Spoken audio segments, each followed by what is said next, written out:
this guy was giving me a lot of stories that were like, there's no way to back them up, no way to prove them, no way to actually validate them whatsoever.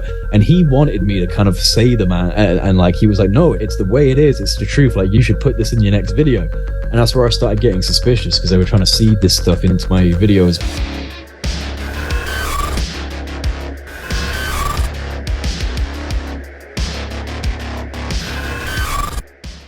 All right, welcome back, everyone. I'm here again with Jay Anderson. Jay, welcome back, my friend. Thank you. All right, so I think the last thing we were talking about is you were in Morocco and you were hearing Arabic voices. I just had like a sleep paralysis, and I don't know, maybe someone was doing some voodoo on me or something. It certainly was a bit surreal and sinister. Sleep paralysis can be like that, though. It's a very strange area to dive into, because kind of blurs the lines between, are you really dreaming? Is something actually happening? It's hard to know. It's definitely hard to know. All right, so going through your journey, how's it progressed since that 2019? Become increasingly more suspicious and paranoid of everyone. Interesting. How so? I don't know what is really real with this subject. And I've had my own experiences with people trying to sow disinformation into things that I've presented over the years. Like, people who've tried to get me to say certain things. I just don't know what's real anymore. And like, I think that this subject has such a incredible level of disruptive capability for the human species if it's fully understood or explained or articulated by our power control structure, governments, whatever you want to call it. I think that the level of disruptive capabilities present with this subject absolutely necessitates an extremely sophisticated disinformation program, which we've probably seen for the last 80 or so years. So I don't know who to trust. I don't know who to believe. I don't know what stories are really real. I have to just go with my own experiences. I think at this point, there are certain instances that I think have credibility, and there are certain people that I think have credibility. And I certainly don't think that I'm like the only one to have experienced something real. Now, a lot of people have, 100%. But I don't know what's real anymore. At one point, when everything was kicking off in 2017 with like TTSA and everything, I was like so excited, man. I was like, oh my God, look at all these guys coming out. I don't know. Now they've all just got book deals and...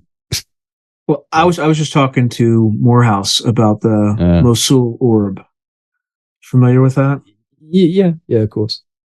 Yeah, so there's some facts about that. That first of all, it's the one that's highlighted by Arrow, right? It's like their one case that they're like, oh, we don't know what it is. Yeah. I 100% think that is a craft that we have. It's almost anti-gravity. Almost, Yeah, because it's not like jerking in left and right. Like, it's just traveling along a very straight trajectory.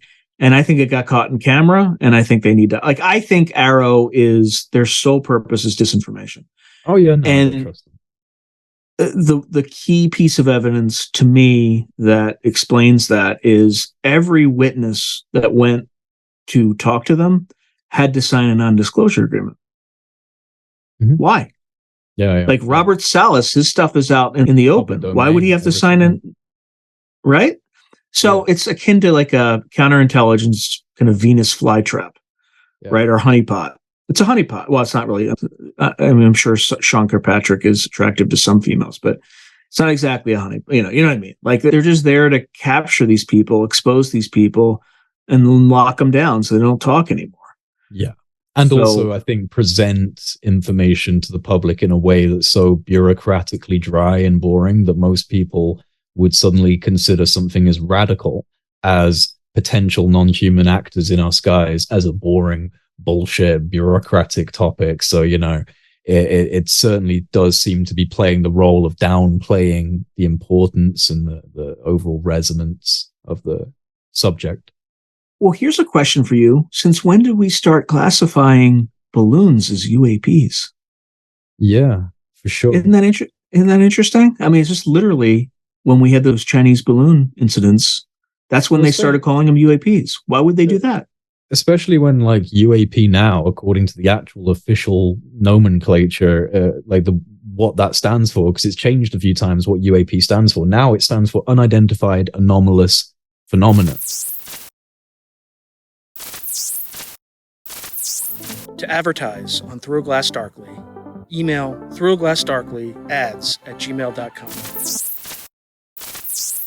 So how does a balloon fit into the category of anomalous phenomena? I mean, it's a balloon. I don't know how you could, why is that being thrown into the UAP category? It's surely not something. Disinformation. Really clearly. Yeah, exactly. Yeah, clearly. Yeah. But it's like, oh, what a surprise. The US government's being dishonest on this subject as well as every other thing that they're talking about in the public space. Like, I mean, this is the thing that seems to be like lost on people is like, oh no, they're surely going to be telling the truth about this one thing. Like, that makes no sense, especially since this one thing also happens to be incredibly disruptive and has a psychological warfare component to it. Like, it has value. It has value as a psychological warfare tool. And so the idea that this subject, something that's so crazy, so potentially classified, so deeply studied in secret, and so mismanaged with disinformation, would be handled like objectively and transparently by the US government, I don't really understand that. And that's not like an attack on America. I love America. My government is the same. Like, we're all in the same situation in the West. Like, we all have the same problem. They're all in the same party.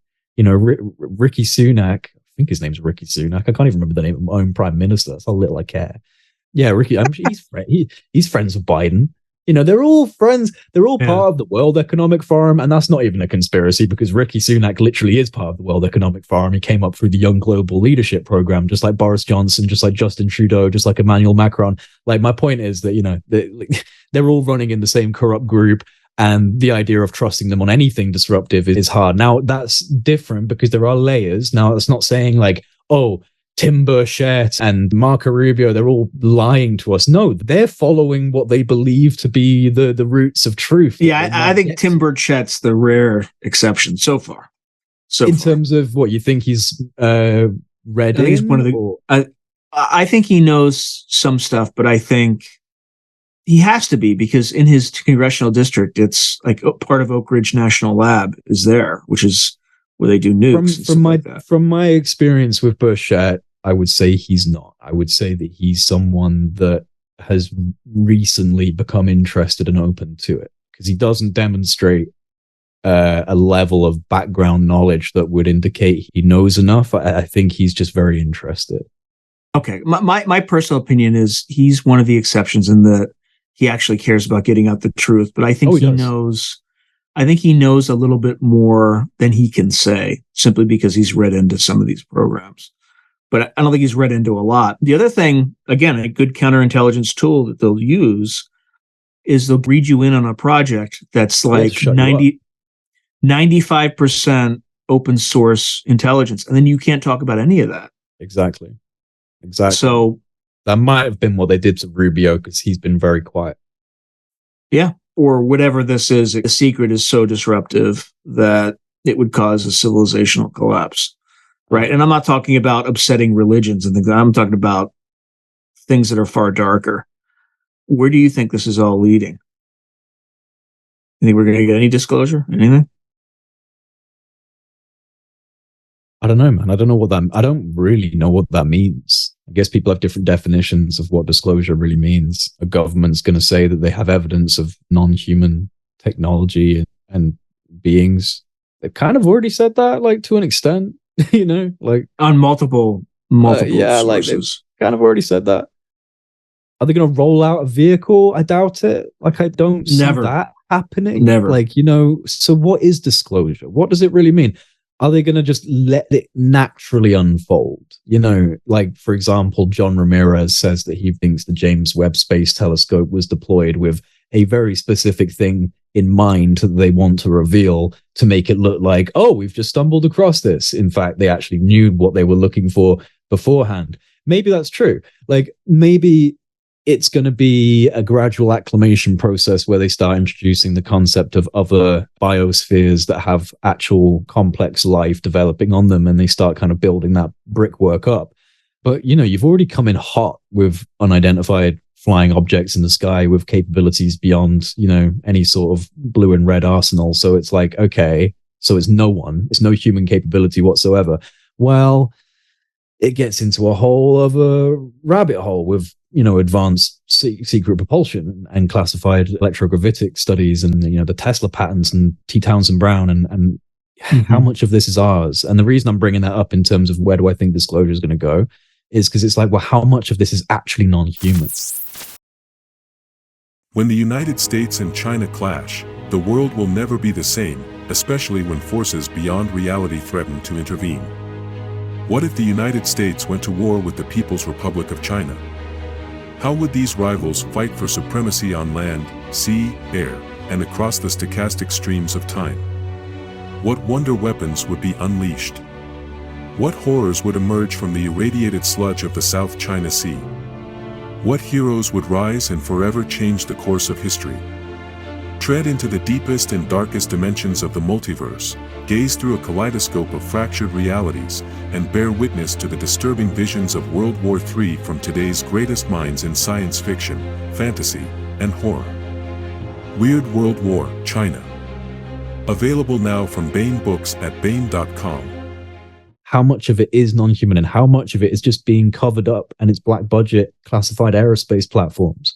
I think that we've made success. I mean, what's really frustrating is that I have to and I don't say this to show off, I swear to God, I have to be careful because there are certain things that have been said to me by people within that world of aerospace that are actually pretty interesting people that have flat out, and only one person, I'm not going to make this sound like I've got tons of sources. No, only one person, but verified background in the aerospace world. That's all I'm going to say is in the aerospace world, but interesting background. And they will never go public. They refused. I've got a recording of them where they're saying they'll never go public. And they don't know that I recorded, to be honest. So if they hear this, they'll probably be pissed maybe off. I should. Maybe I should. No, it's okay. It's okay. Okay. I feel like I'm treading with just enough care right now. I will never release that until that person's dead or I've got permission to release it. But what I'm saying is that it's very frustrating because there are moments where you get told something that puts you on a kind of different perspective on this, where I do think that we have actually made these capabilities. At least there are people that seem very confident that we have had these types of breakthroughs in classified study in the aerospace world, in the corporate aerospace world, and that we have exceeded these, radical ideas of propulsion and spaceflight already. And, are they being lied to or are they lying to you? It's really difficult to know. That's why when you first asked me, how do I feel about all of this now? It's like I'm kind of just paranoid and I don't really know who to trust because you get told certain things. You're then not able to fully disclose that kind of stuff. Ross knows what I'm talking about here because he's got so many different people that he's spoken to where you can't actually just flat out say these things and put it out there because you will burn your source. You will get them in trouble or you'll get yourself in trouble or you're just, disrespecting that person that you've garnered a reputation with. And now you're just throwing them to the wind and putting it all out there. And it's that's a really difficult position to be in. And I've only been in that a couple of times, this one situation with this one thing that I would love to just put out there, but I can't put out there. And I don't like being in that situation. It's not actually a nice situation because I'm a bit of a loudmouth. I like to just say it how it is. And I'd love to be able to put that stuff out there. But the reason I bring it up is just because at this point, in terms of do I think there's going to be a disclosure, I have no idea what that really means. And for me, my own experiences are a complete 90-degree U-turn away from nuts and bolts and mechanics and vehicles and stuff. It was my own experiences. I don't know. Maybe instead of going to Jacques Vallée, I need to be going to a shaman in the Amazon basin because maybe there's no connection to the UFO subject in my experiences other than the fact that these things I think they're all connected in different ways. In a spectrum. I mean, it was flying, it was unidentified, so by definition they fit the UFO category. But are these, aliens from Alpha Centauri, or are these the higher dimensional astral entities of the seventh plane, or are they the, psychedelic intelligences of the DMT space? Or, this is the thing, is we all have a myriad of questions and essentially no answers. We're definitely not going to get answers that deep from anything from government or from NASA or from any of these institutions that already have knowledge. I think the issue is that the people that are dealing with disclosure in the official sense are not people that are read in and are gatekeepers. So they're operating from a level of ignorance. They're coming into this genuinely thinking that their own institutions, their own agencies have no tangible data. There's never really been a good collection of evidence. They are truly starting at square one. Oh, well, now we have these sensors and it's a bit more sophisticated. We're starting to see these things and it's looking interesting. Well, that's the level they're at. That's what they believe that their own governments, their own institutions are at. And this is why it's a fake disclosure, because the true information is being kept far away from the people that are trying to enact this type of like unraveling of information. So they're just staying in this kind of like surface level basic knowledge of like US Navy pilots seeing some stuff off the coast of San Diego. And it's like, well, let's name names. I'll give you a discrete example. So you're familiar with Chris Mellon, right? Of course, yeah. He's very nuts and bolts. Very, right? Very. He's actually not. So there's a guy, his name is Christopher Robinson. He's a Brit. Are you familiar with Christopher Robinson? Yeah. Yeah. So Christopher Robinson tells me that Mellon came to him. There was a series of 10 experiments in Arizona where he was like 100%, like he was able to correctly remote view. And he believes his ability comes from precognitive dreaming, right? He predicted 9/11 2 years before it happened, all sorts of crazy things and documented, et cetera. Yeah. When he was in Arizona, Chris Mellon came to him and said, this is amazing because intelligence people showed up to these experiments. This is better than anything we can do or our people can do. Mm-hmm.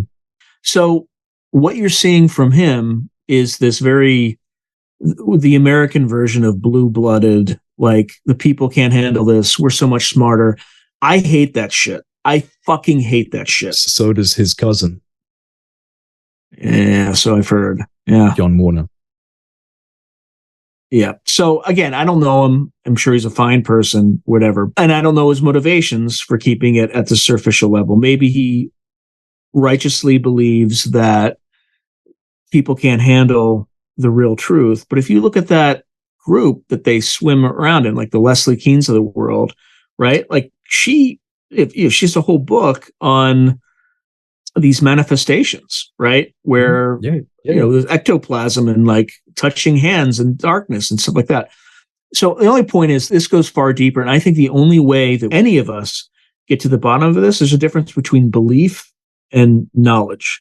I think the only way to do it is to know, and we're not going to get it from government. And I know in the last episode, I was like very cautious about reaching out and staring into the abyss because the abyss will stare back. Yeah. But I think we all need to take calculated risks to learn on our own. The same thing with remote viewing. Why is not everybody doing it? Right? Why was it poo-pooed by the CIA? For a very obvious reason. If there's ability, well, it's real, but if there's an ability that everyone in the world has some degree of, where you can see anywhere into space and time, including the offices of Langley, Virginia. Exactly. And you're in the business of keeping secrets. Do you want that really to get out? Do you want people to really have that ability? Exactly. Yeah. So it's always like, don't listen to what the messenger says. Don't listen to the content of the message. Well, you should listen to the content, but always ask yourself, what is this person trying to gain from this? And I want to ask you, that leads to the next question. You said that some people have kind of thrown up misinformation or disinformation your way. How's that? Can you tell a little bit about that? Like, how's that approach? Like, what did they do? I don't want you to reveal any sources because that will definitely get you into trouble. But yeah, no, I wouldn't do that. Well, I had a genuine experience for like a year with someone that was claiming a background with the National Air and Space Intelligence Center. And they were an interesting person because I think they were claiming either GG or GS, because I know there's two different ones, GG15 or GS15. I can't remember which one. GS15 is the one I'm familiar with. Yeah. And so they got in touch early on, very intelligent, multidisciplinary knowledge, didn't sound like some role player in their basement, sounded pretty serious actually. to the point where when I got in touch with Ross at the beginning of things, I shared the connect with Ross, and we were both trying to figure out this person. And as far as I know, Ross still has no idea. We're both still just like, it could be legit, could be, not legit. But he had a lot of things that he would say, because he was saying that he was read in, like, deeply read in, that he'd received a briefing at Tonopah Missile Range called Yankee GN, which stood for Good Neighbor. Yankee Good Neighbor was the designation, the briefing designation. He said it was like a continuation of Yankee Black. Was it Yankee Black? Because that was Richard Doty. Richard Doty claimed to have had a briefing back at Air Force Office of Special Investigations. I think it was Yankee Black that he claimed. And this guy was claiming this, continuation of the briefing with added material was Yankee GN, which stood for Good Neighbor.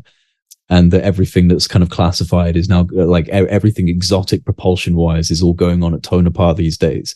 But he said the Skinny Bob footage was real, the Skinny Bob video.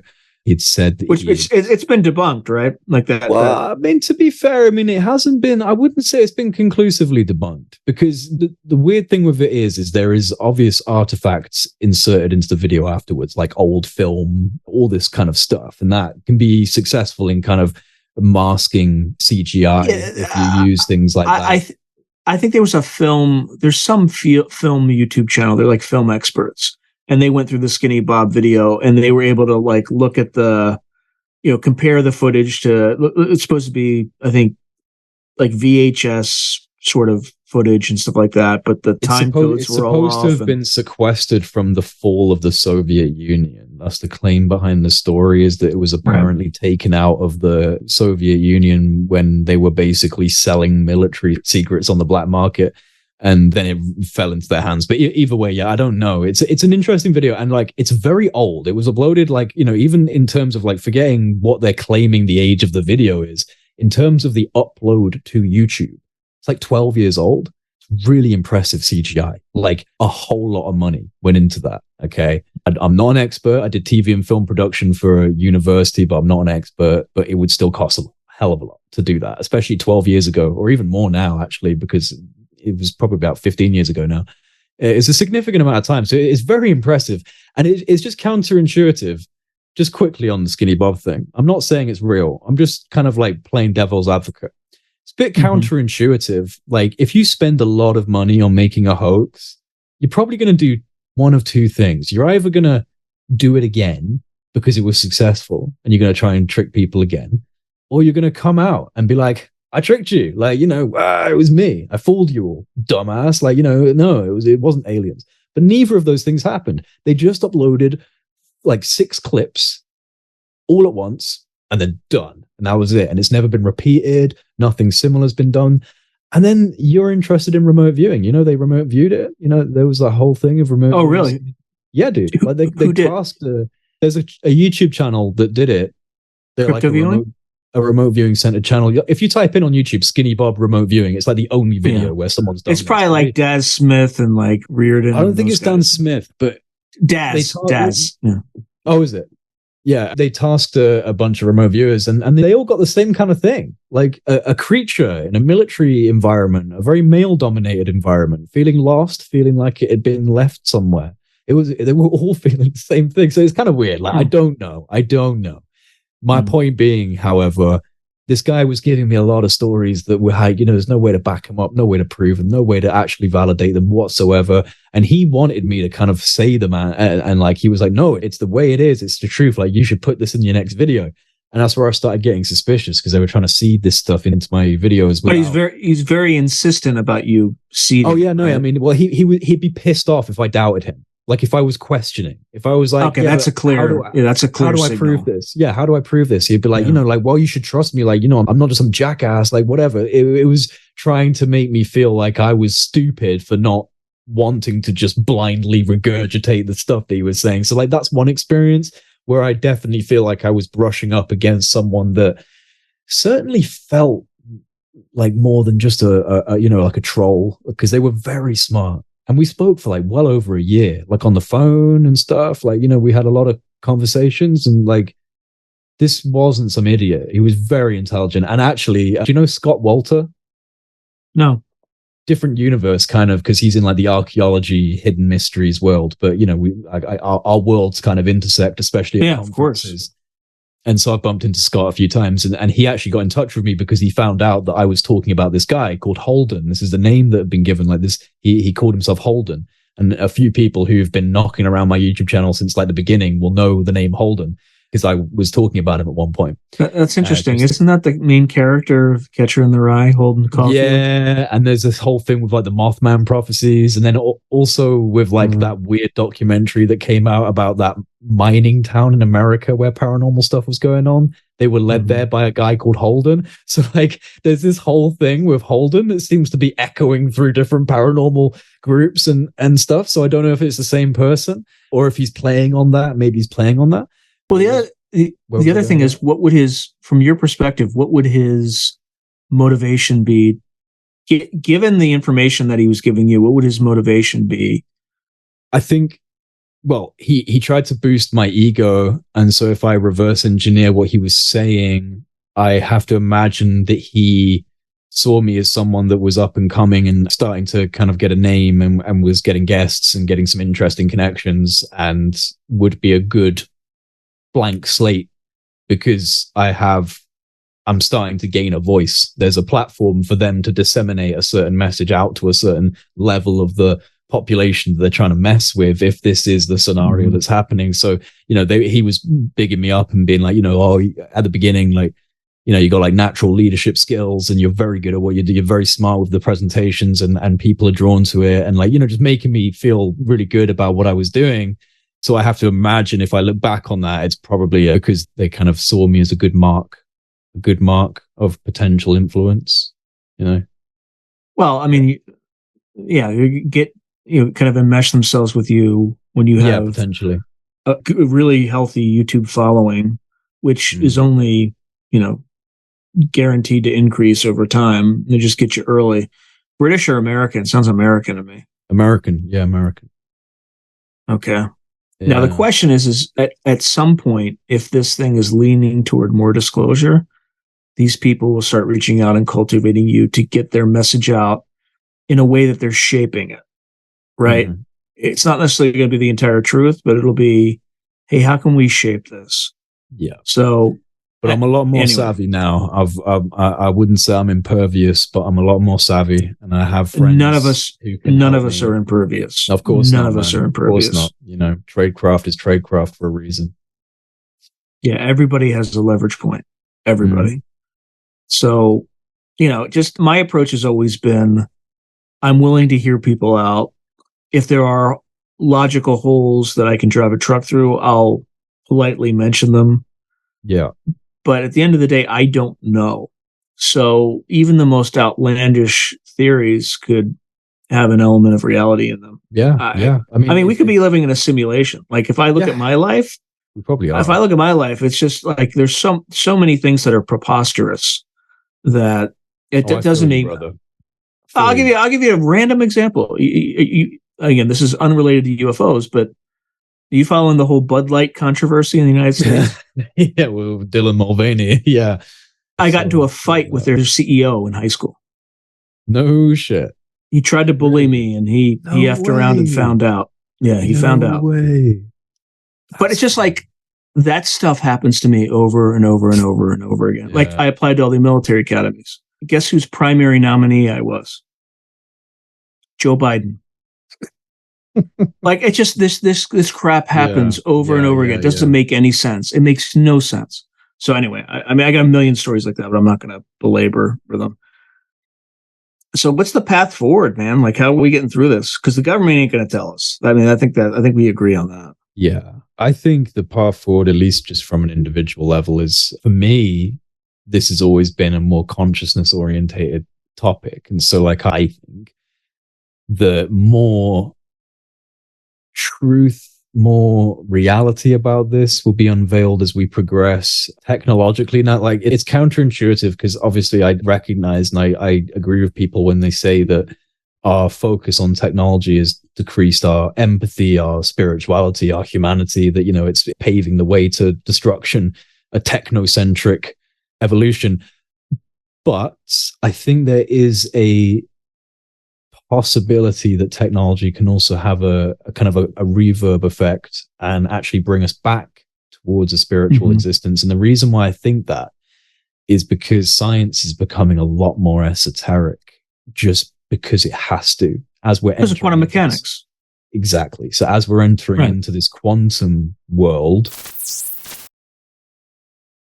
our Newtonian model is becoming extremely unstable because we're suddenly realizing that material reality is not so easy to define. It's actually extremely ephemeral. It's fluidic. It's energetic. It's not actually tangible as a physical thing. It's energy bundled up, vibrating, oscillating, spinning at different speeds and rates and frequencies at different levels. And that's what's creating the physical world, which is why so many physicists now believe that we could be in a simulation. And so I look at it from that consciousness perspective. I think that UFO disclosure, which I also believe is tied into higher levels of dimensionality, consciousness, our experiences of it, I think as we're getting closer with quantum computation, with artificial intelligence, even with psychedelic studies, where we're starting to look a lot deeper into the human psyche and the strange experiences that can be found on things like DMT, where you're meeting highly sophisticated astral multiform entities that provide incredible knowledge. Like, even if this is subjective in the brain, hello, like this is something really worth looking at. Even if this is just in your brain, why does an astral entity exist in your brain that has knowledge that you don't have? And it gives it to you when you meet it. Like, come on. So, all of these elements are coming closer together. I feel like they're coming closer together. And if you look at the UFO, if you look at the behaviors of UFOs, if you look at the experiences people have reported, it is a perfect example of this kind of crossing place between physical and non-physical. It acts like a physical thing, and then it acts like a non-physical thing. It acts like a material vehicle and then like an electron. It can be in two places at once. It can vanish from reality completely. So what I'm saying is that it seems like UFOs behave in a way that would suggest that they're produced from a place that we're coming close towards, this kind of post-quantum era. Once we cross the threshold of the Newtonian model, as we're moving away from it, and we are moving away from it, and society's breaking down in different ways that might not seem connected, but probably are, just in terms of society and politics and power plays, and also science changing. Everything's changing in different ways. So I look at it and go, yeah, I think we're on the edge. I think we're right on the edge of a chapter change. And it's after that chapter change that we'll be able to understand the UFO subject a little deeper. We can't do it yet. You can't understand a post-quantum technology or phenomena in a pre-quantum civilization, right? So we're on the edge. We can kind of get an idea for it. We're all here speculating and like, oh, maybe it's other dimensions, but we might get answers soon on that. There's three things that you just stimulated, okay? So the first is with society. I think we are where Martin Luther was in the 1500s, right? Yeah, where right. The big break with Martin Luther was that he severed that necessity of the intermediary of priests, etc. I think we are in that same moment when it comes to government. Right. I think we are becoming more self-governed, and I think what you're seeing are the last gasps of an elite that is frankly incredibly incompetent, right? Particularly our politicians. I would say that people who are unelected bureaucrats are actually more competent than our political class. But that's point number one. Point number two, when you're talking about the shift between physicality and non-physicality, I think there could be a mechanism for that. Now, I'm not a physicist, but if I were to venture a theory, we all resonate, our atoms, every atom in the body, our cells, at certain frequencies. Like literally, like this is not woo. This is a fact. Yep, it's fact. Imagine if you're able to resonate those matter patterns, right, with de Broglie's equation, right, at much higher rates of frequency. What that would appear to us would be like a fan, right? If your fan is kind of at a low frequency, you can see it spinning. But at increasingly higher frequencies, it's essentially invisible. I've used this exact same analogy, but I use a bike wheel instead of a fan. Yeah, I mean, but that's I think analogy.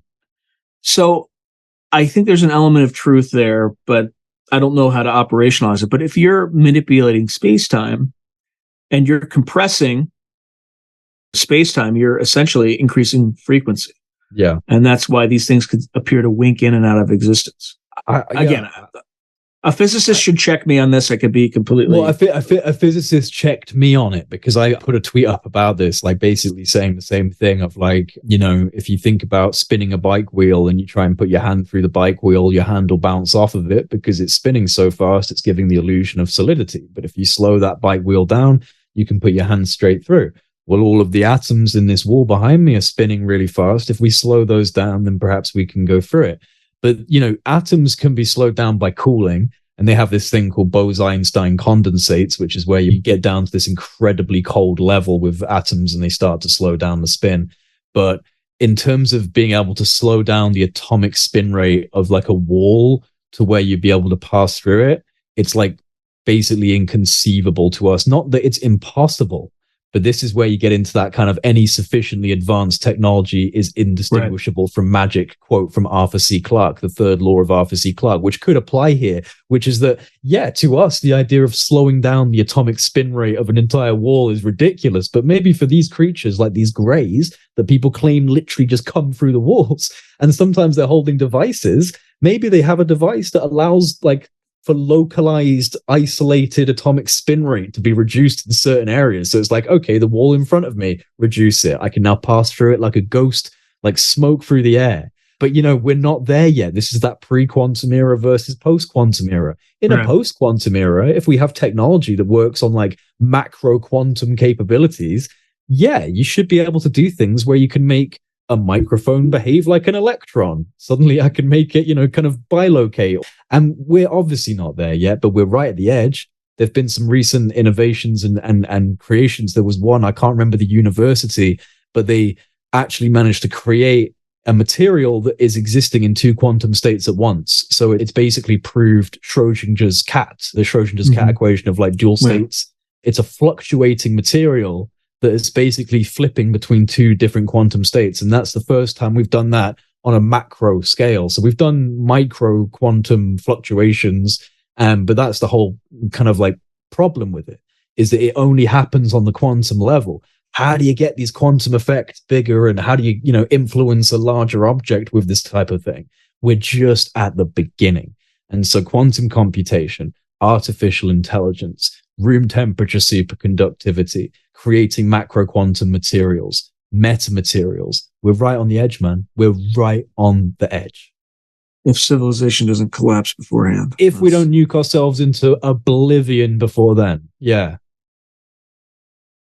All right, my friend. I think I kept you for far too long. Not a bad place to stop. No, you kept me fine, bro.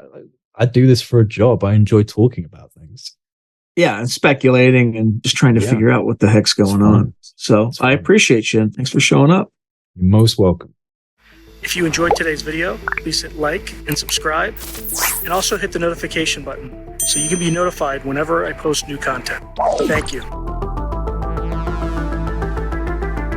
Now, if you're enjoying the channel and you want to support it, there are several things you can do. In fact, there are 5 things you can do. The first thing you can do is just buy my books.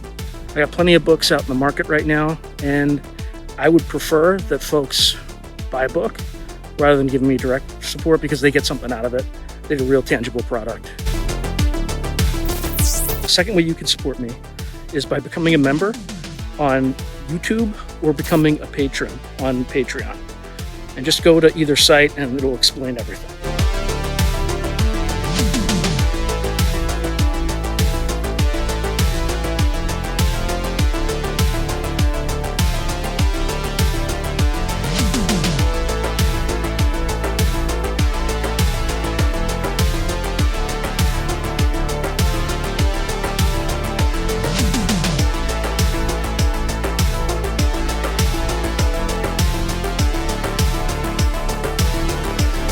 The third way you can support the channel is by checking out my merch site, is here. There's plenty of stuff that you could get to support the channel. And I'd appreciate that you have it and can wear it. Not only do you help support the channel, but you also help promote the channel, and I appreciate that. The fourth way that you can support the channel, and this is really easy, is anytime you want to buy something on Amazon, literally just go to the description below and click on any link, literally any link. The channel gets a cut of that, and it costs you no extra money. You just go through the link, as I'm part of the Amazon Affiliates Club. The fifth and final way you can support the channel is through donations. Now, I don't prefer these because it's more of an expression of gratitude, but you don't really get anything out of it as a subscriber to the channel. However, if you decide to do these options, there's two options. There's Buy Me a Coffee, which is a separate site. And there's also, you can go through YouTube with either a super chat, super sticker, or a super thanks. Again, I prefer Buy Me a Coffee because that organization takes less money than Amazon does. But either way, I appreciate any support you are willing to give the channel. So thank you very much and keep watching. I really appreciate it.